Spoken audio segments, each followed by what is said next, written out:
que obra tem a ver com pessoas. Tenho dito isso. Alguns domingos atrás, eu falei do texto de João, capítulo 4, quando Jesus disse que a comida dele era fazer a obra daquele que o enviou. A comida dele era fazer, cumprir a missão que Deus lhe designou, que o Pai lhe deu, que era morrer na cruz por nossos pecados e nos salvar. A nossa obra é dar continuidade ao que Jesus começou.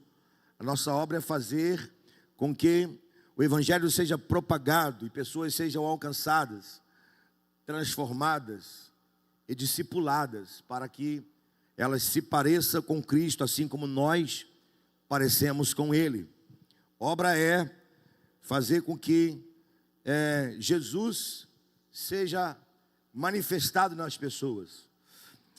Mas a gente sabe, nós sabemos que a igreja também ela é estrutura. E a estrutura faz parte da obra. A estrutura é fundamental. Não dá para a gente desvincular a obra pessoas e obra estrutura. Não tem como. Porque a estrutura é funcional. Nós precisamos dela. Eu não sou adepto àquela teoria ou teologia de que templo não é necessário. Nos últimos 10 anos, talvez 5 anos, cresceu muito o número de pessoas que criticam muito a estrutura, né? Criticam templo, né? E dizem que há um slogan: Cristo sim, igreja não, templo não, por aí. Não, nós não podemos pensar assim. A estrutura ela é fundamental e ela, de certa maneira, indica que há crescimento sadio na igreja, e esse texto nos prova isso. Esse texto fala exatamente disso. O ministério do profeta Eliseu aqui estava crescendo e cresceu. Eu diria aos irmãos, a Bíblia vai dizer, melhor dizendo, perdão, por favor, que Eliseu aqui chegou no ápice do seu ministério.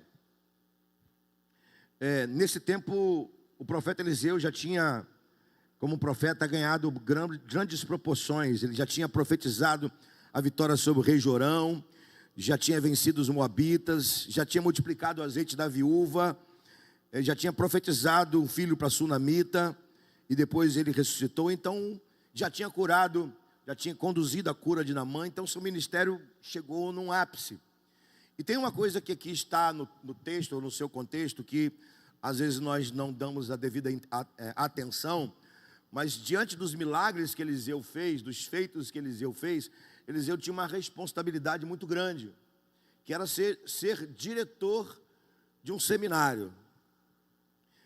Trocando em palavras bíblicas, ele era profeta, senhor da escola de profetas, diretor da escola de profetas. Essa escola de profetas, ela nasceu nas lágrimas de Ana e consolidou-se no tempo do profeta Elias. Nasceu nas lágrimas de Ana. Ana orou pedindo a Deus um filho, Deus lhe deu Samuel, e na época que Samuel era um menino, as mães levavam seus filhos para o templo para serem consagrados. E os filhos das mães no templo foi aumentando. Já no tempo de Elias, já existia a escola de profetas, que foi inaugurada por Samuel. Então, de uma forma assim bem mais didática e mais cronológica, a escola de profeta nasceu nas lágrimas de Ana, foi fundada por Samuel, consolidada por Elias, e Eliseu deu continuidade. Por isso que nós temos aqui um texto que vai falar da escola de profetas, desse momento em que os alunos foram buscar Eliseu. Versículo 1 diz que os filhos dos profetas foram até Eliseu e disseram que o lugar onde eles estavam habitando estava estreito, havia necessidade de crescer. E a partir daí, de forma rápida, eu quero trazer para você algumas reflexões sobre essa obra grandiosa.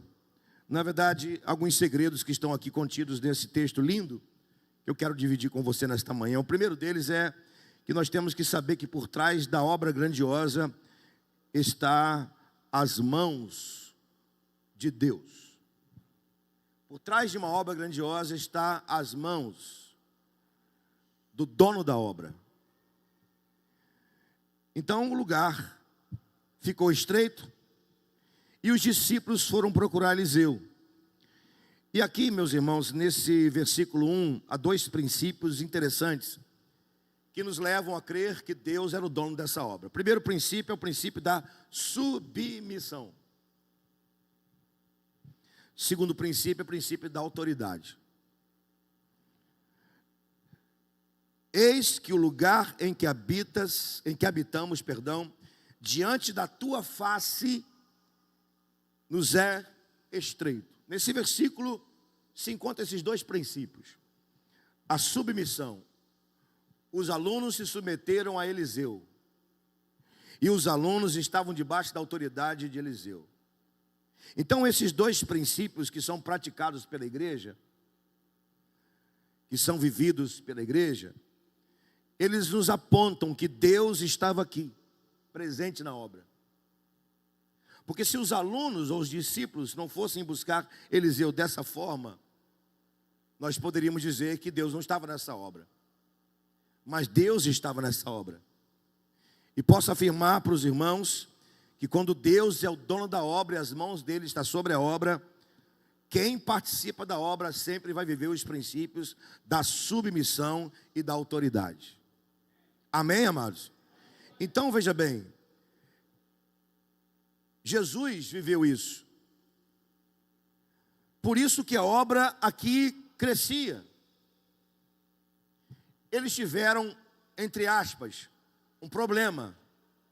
O problema é que o espaço ficou vazio. Por isso que tem que ser entre aspas. O espaço ficou curto, menor. Ficou vazio? Não, perdão, ficou menor. O que fazer? Aumentar o espaço. Jesus teve esse problema no seu ministério. Onde ele estava, o espaço era pequeno. Onde Jesus estava, multidão de pessoas se aglomeravam para ouvir a sua voz e esperar por seus milagres. Onde há a grandeza da excelência de Deus, haverá a consequência dessa grandeza. Porque, veja bem, com isso, ou seja, com a presença de Deus na obra, o que nós vamos perceber aqui? Nós vamos perceber movimentação, nós vamos perceber multiplicação, nós vamos perceber ampliação. Deus está na obra. Como que nós sabemos que Deus está na obra aqui no texto? Porque Eliseu estava ali, ele é representante de Deus. Havia submissão a Eliseu, havia submissão à autoridade, o respeito à autoridade de Eliseu.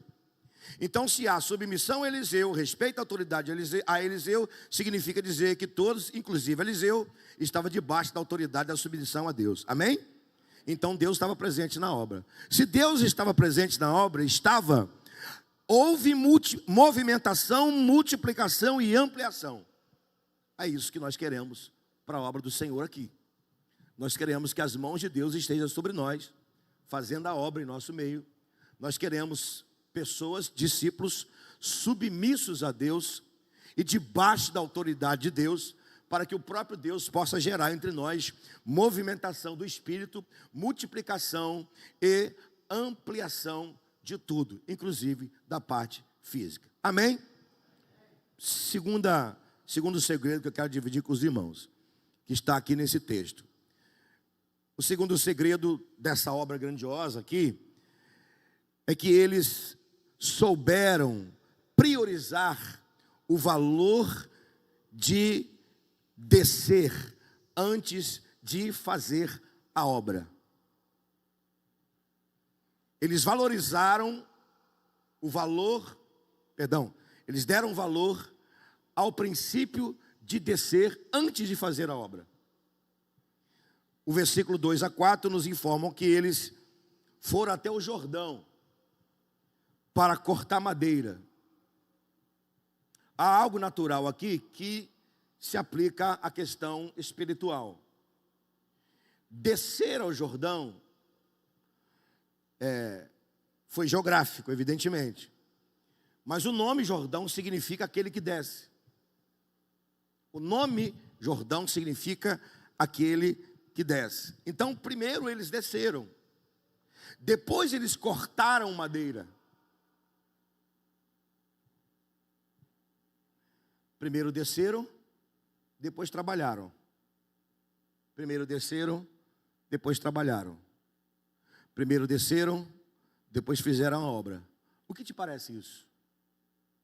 Me parece, meus irmãos, que esse é o caminho correto de quem de fato é servo de Deus.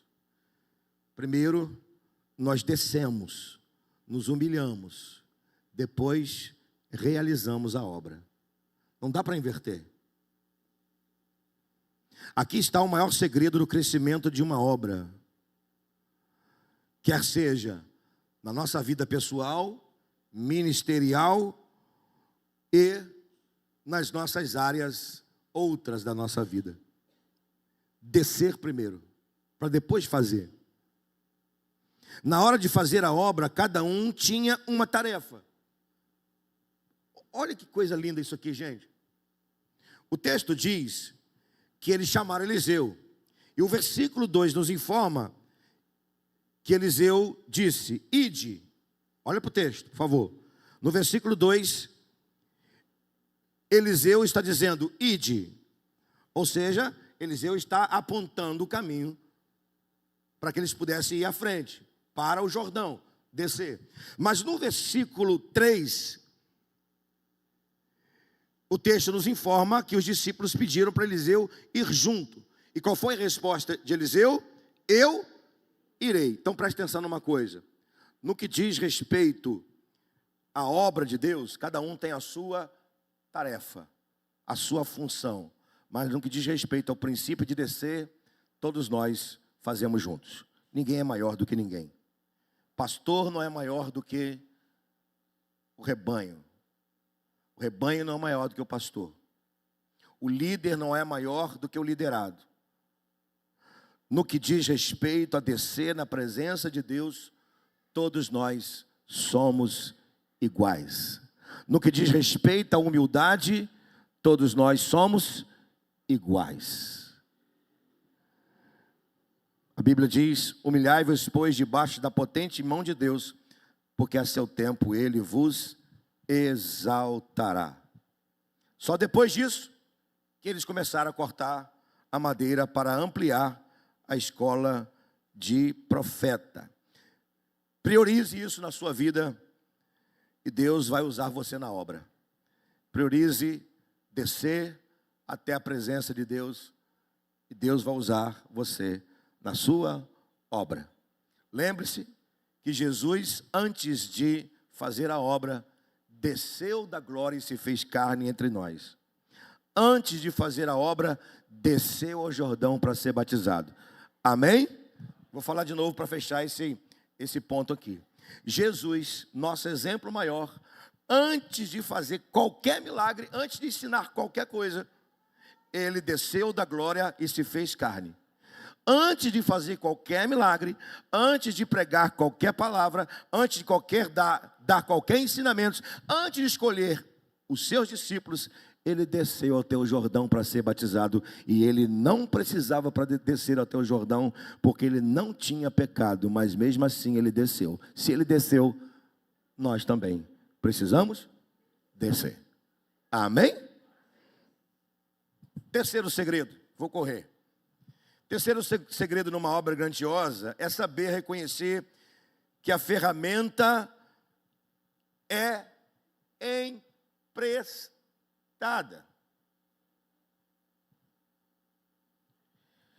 Versículo 4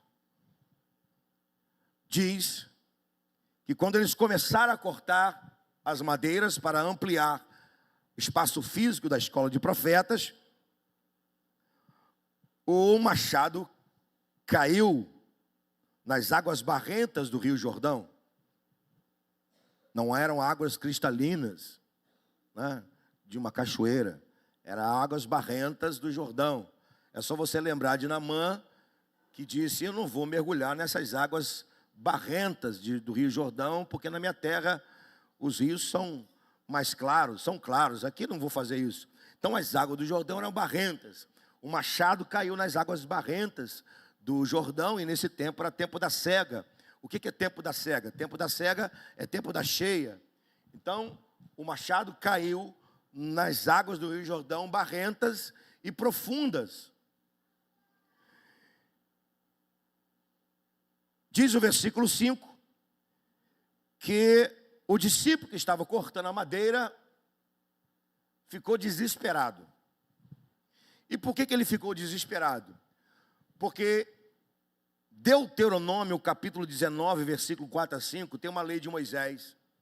E essa lei de Moisés diz que quem usava-se a ferramenta precisava ter zelo por ela. Era uma questão de lei.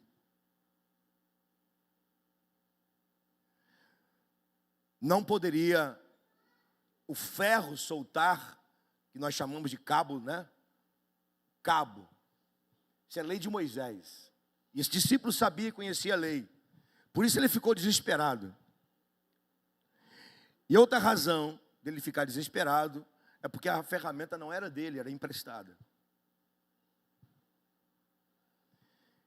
Isso nos faz entender uma coisa: Deus nos deu ferramenta para fazer a obra.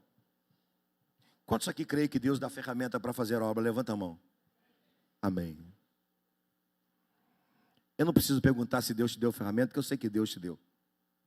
Você pode não estar usando, mas Deus deu aos seus filhos salvos ferramentas para fazer a obra. Ponto. Todos nós temos ferramentas. Ponto. Só que a ferramenta que temos não é nossa. Ela é emprestada. É do Espírito Santo. Não é questão de lei de Moisés. É questão de zelo com aquilo que tem um valor incalculável que o Senhor nos deu. Penso eu que quando valorizamos os dons, as habilidades, as capacidades que o Senhor nos deu e as colocamos em prática na obra, o Senhor olha isso com muito carinho e dá a nós o privilégio de participar do crescimento da obra.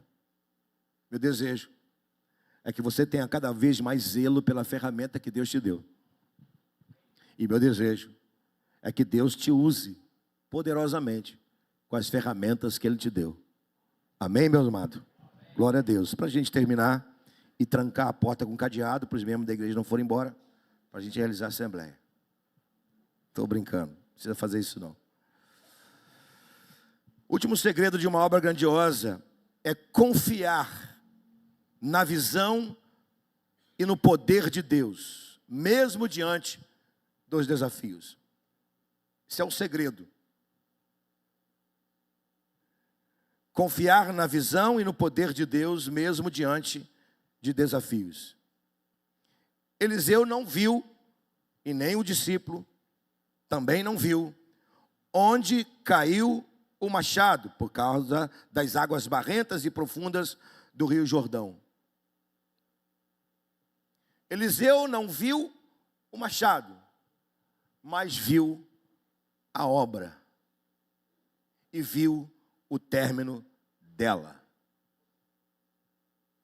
Ele não viu onde caiu o ferro. Ele pergunta: onde caiu? Ele não viu o ferro, mas ele viu que a obra estava pronta. Isso é visão. Visão é a nítida certeza de fé e confiança em Deus, em um futuro que será realizado.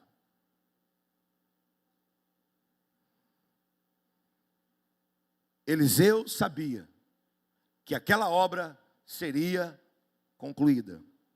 Por isso, ele é usado por Deus para fazer um milagre, contrariando todas as leis da física. Um ferro flutuar.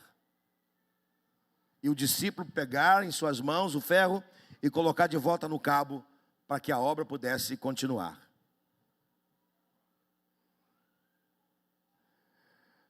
O que essa visão de Eliseu produziu?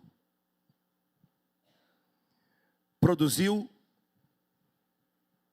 compartilhamento. Todos viveram a experiência do milagre. Eliseu e os discípulos.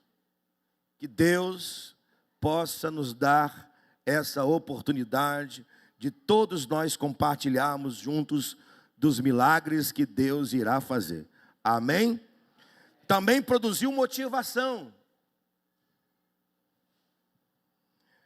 Todos ficaram motivados e voltaram a trabalhar.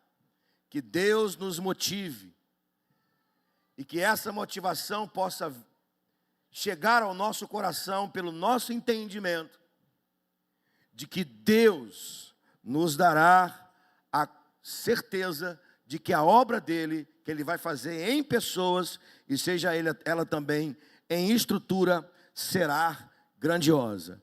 Amém?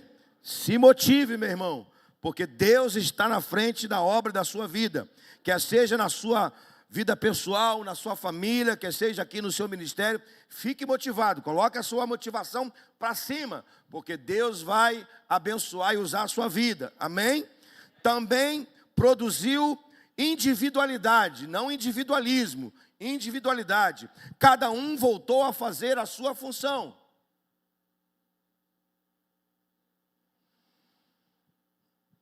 Individualidade fala de cada um fazer aquilo de acordo com o que recebeu do Senhor. Quando a obra está sendo atrapalhada por Satanás, usando pessoas, o individualismo aparece. Mas quando a obra está crescendo, caminhando no poder de Deus,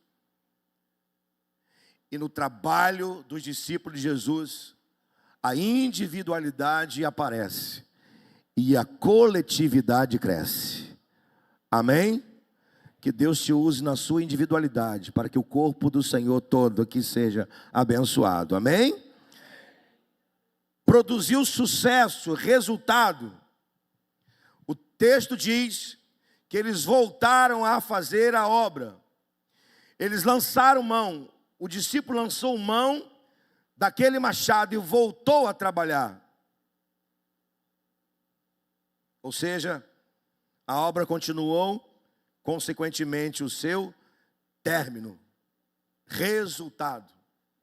Que Deus nos livre de uma síndrome que ataca muitas pessoas no mundo, pessoas, independente se elas são crentes ou não. A síndrome do não terminar algo que começou. De não terminar algo que começou. A maioria das pessoas não termina o que começa.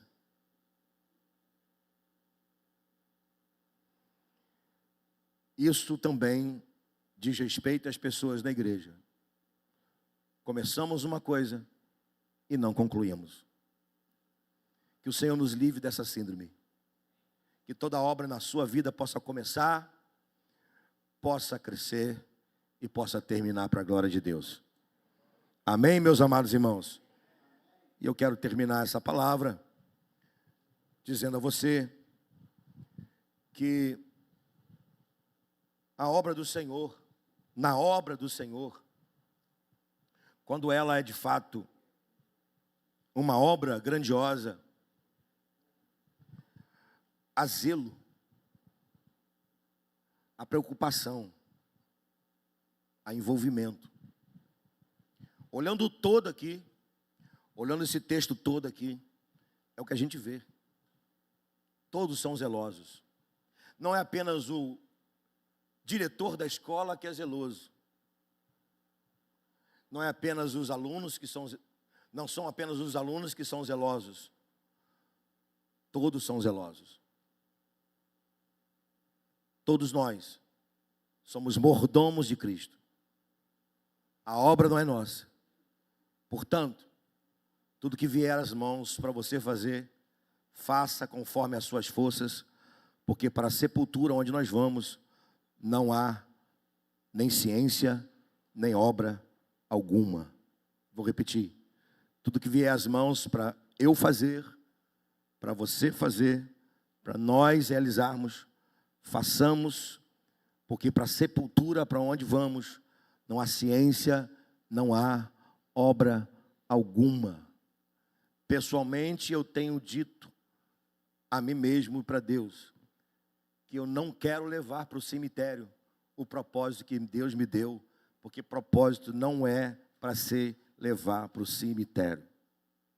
Propósito é para ser deixado na vida, para ser transformado em legado, para que as pessoas possam ser abençoadas através das nossas vidas. Amém? E que o nosso propósito seja transformado em coroa de glória, seja transformado em galardão, porque é assim o desejo de Deus para as nossas vidas. Os nossos propósitos sejam transformados em galardão. O meu corpo, o seu corpo não será transformado em um corpo de glória? Quantos creem que o nosso corpo será transformado em um corpo de glória? Levanta a mão. Glorifica Jesus por isso. Amém? Agora preste atenção, o seu propósito será transformado em galardão. Assim como o seu corpo mortal será revestido da imortalidade, o seu propósito será transformado em galardão.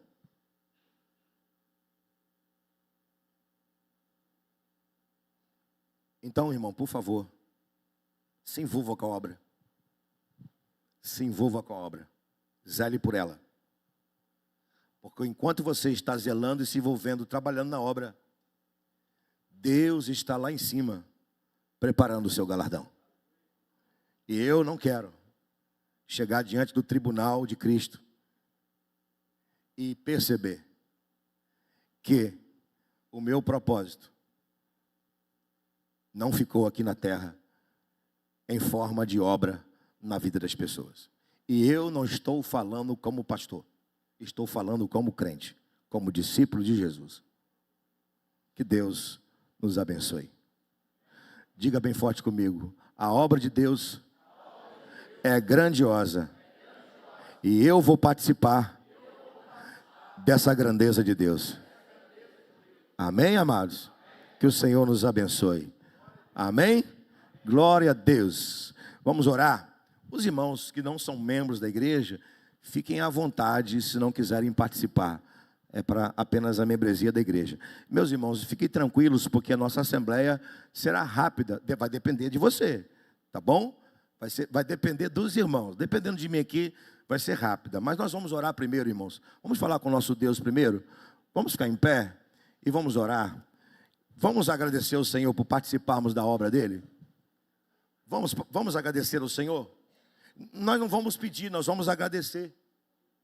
É um privilégio para nós sermos participantes da obra. Amém, amados? É um privilégio sermos participantes da obra. Então, nós não vamos pedir nada agora. Nós vamos agradecer. Somente agradecer. Aliás, vamos pedir apenas uma coisa: unção para fazer a obra. Então, vamos fazer uma oração rápida aqui. Oração pedindo a Deus unção e gratidão a Ele por fazermos parte da obra dele. Só isso. Podemos fazer? Só que vamos fazer da seguinte maneira: você vai se unir, você já vai fazer isso, só orientar.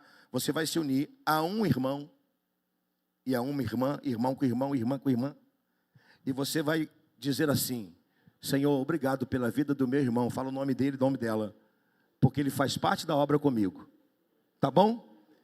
E depois você agradece: Senhor, obrigado por fazer parte da obra, me deu unção. A oração é essa, irmão. Você vai orar pela vida do seu irmão, da sua irmã, e depois você vai pedir: Senhor, me dê unção para trabalhar na tua obra, e obrigado por fazer parte da tua obra. Sai do seu lugar e ora assim, no nome de Jesus, e depois vamos realizar a nossa assembleia.